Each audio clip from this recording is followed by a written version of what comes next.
Kama ni NGOs ama development partners wote, sasa tunataka kuona wakiongeza hata pesa hapa Meru, kama ni World Bank,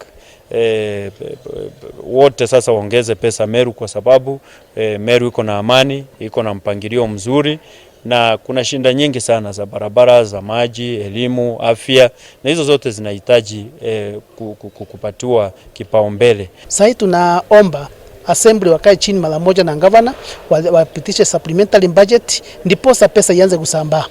Sababu Meru County saa hizi pesa mingi, ukiangalia pending bill, tuko na pending bill ya zaidi ya 1.2 billion. 1.2 billion hiyo ni pesa inastahili sambazwa hapa Meru County. Na 1 billion ikisambazwa hapa Meru County, hata yule mama mboga ambaye ako huko mashinani, yule mtu wa bonda, hii pesa itamfikia na njia moja ama ile nyingine. Waalike Mheshimiwa President William Ruto akuye Meru Region wakati huu wakiwa wameskana.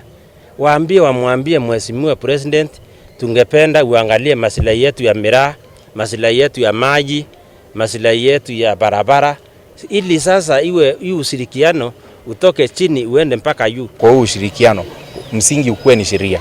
Kama ni pesa ambazo zitakuwa zikipewa katika hizi ward, waziweke katika sheria, kuzuia watu kwenda kotini na kukatel, kufunga hii ushirikiano. So kwa hivyo ni vizuri sana na ni advice yetu kwa governor wetu na MCAs wetu, furahi wasizidi wasahau sheria.